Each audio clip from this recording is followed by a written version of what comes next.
Hello my YouTube family, हमारे channel SP भक्ति रस में आप सभी का स्वागत है। हम आपके लिए लेके आए हैं भगवान शालिग्राम जी की कहानी।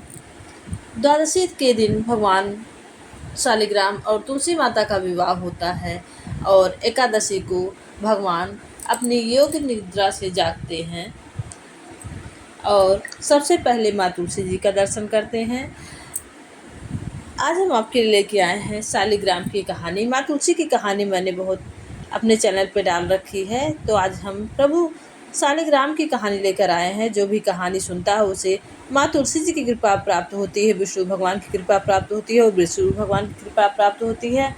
जो भी भक्ति भाव से अपने मन में मनोकामना लेकर यह कहानी सुनता है, उसकी सभी मनोकामनाएं पूर्ण होती हैं। आइए सुनते हैं श्री शालिग्राम जी की कहानी। आपने भगवान श्री कृष्ण की अनेकों कथाओं को श्रवण किया होगा वेदांत रस के माध्यम से। आज हम आपको श्री कृष्ण के प्रिय साधक साधना की प्रचलित कथा सुनाते हैं। कथा के अनुसार एक कसाई भगवान शालिग्राम के भक्त था। उसका नाम साधना था। साधना बहुत ही ईमानदार व भोला था। वह हमेशा भगवान का नाम लेता रहता था और उनका कीर्तन करता रहता था। यहाँ तक कि वो जब मांस काटता था या बेचता था तब भी भगवान के नाम का गुणगान करता रहता था। ऐसे ही एक दिन कसाई साधना भगवान का नाम लेते हुए अपनी मस्ती में कहीं जा रहा था। तभी अचानक उसे अपने पैरों के में पत्थर का स्पर्श महसूस हुआ। साधना कसाई ने वह पत्थर को यह सोच उठा लिया कि वह उसे अपने दुकान में ले जाकर उससे मांस का वजन करेगा। अगले दिन से कसाई उस पत्थर से मांस तोड़ने लगा। जो भी जाता उसी पत्थर से मांस तोड़ के दे देता। यह कोई मामूली पत्थर नहीं था। उसकी एक खास बात यह थी, जितना भी वजन करता वह काला पत्थर उतने ही वजन का हो जाता।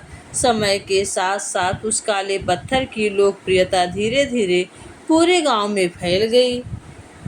जब भी साधना को मांस लेना तोलना होता वह पत्थर से वजन करता उतना हो जाता। अगर साधना को 1 किलो मांस तोलना होता तो वह पत्थर 1 किलो का हो जाता और यदि उसे आधा किलो तोलना होता तो वह आधा किलो का हो जाता। इस असाधारण पत्थर को देखने के लिए दूर दूर से लोग आने लगे और साधना से दुकान पर भीड़ बढ़ने लगी। भीड़ बढ़ने की वजह से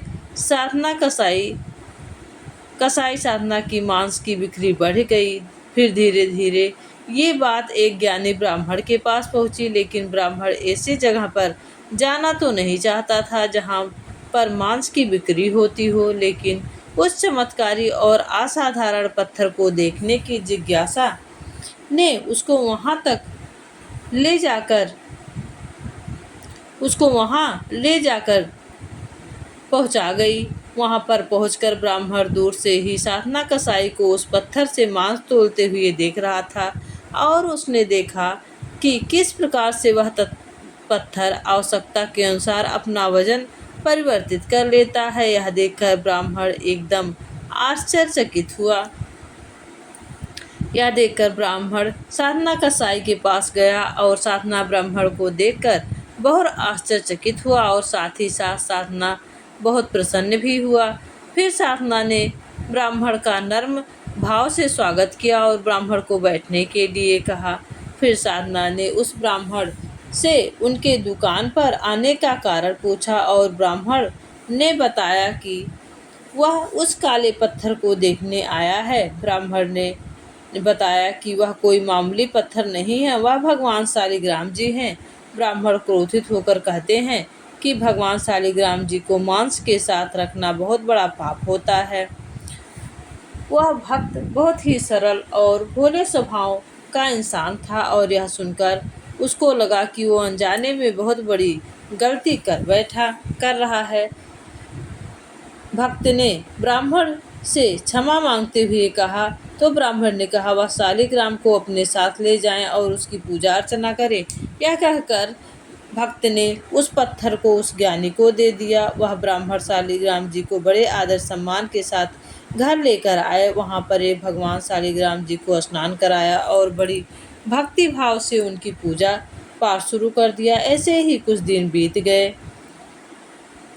एक दिन रात को ब्राह्मण स्वप्न में भगवान शालिग्राम जी आए और उन्होंने ब्राह्मण से कहा कि वह उनके सेवा भाव से बहुत प्रसन्न है, लेकिन तुम मुझे उस कसाई भक्त के पास वापस छोड़ आओ। भगवान शालिग्राम कहते हैं, भक्त हमेशा मेरे नाम का गुणगान करता रहता है, जो भी मुझे बहुत अच्छा लगता है, और ऐसे भक्त के लिए मैं कभी कहीं भी रहने को तैयार हूँ।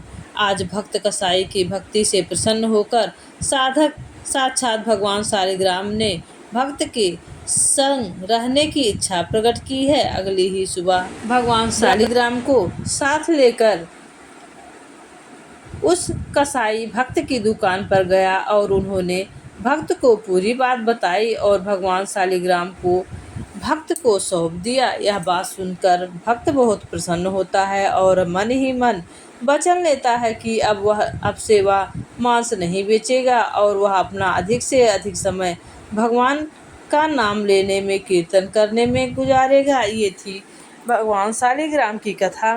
तो जो भी भक्ति भाव से प्रभु को प्रेम भाव से, लगन से, भक्ति से प्रभु का गुणगान करता है, प्रभु की भक्ति करता है, प्रभु उनकी सारी मनोकामनाएं पूरी करते हैं और वे अपने भक्त का होकर रह जाते हैं।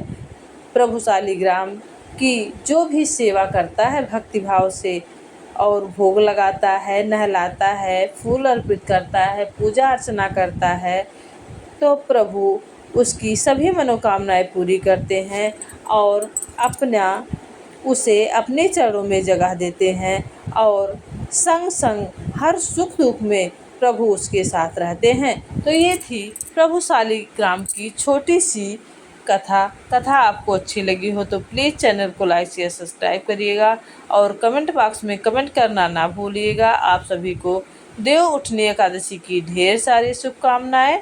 प्रभु की कृपा आप सब पर बनी रहे, माँ लक्ष्मी जी की कृपा आप सब पर बनी रहे, माँ तुलसी जी की कृपा आप सब पर बनी रहे। आप सभी को देव उठनी एकादशी की ढेर सारी शुभकामनाएं, तुलसी विवाह की ढेर सारी शुभकामनाएं। मैंने चैनल पे सारी कथाएं डाल रखी हैं, प्लीज़ चैनल पर जाके कथा अवश्य सुनिएगा, भक्ति रस का रसपान कीजिएगा और वीडियो को ज़्यादा से ज़्यादा शेयर करिएगा। जय तुलसी मैया, जय विष्णु।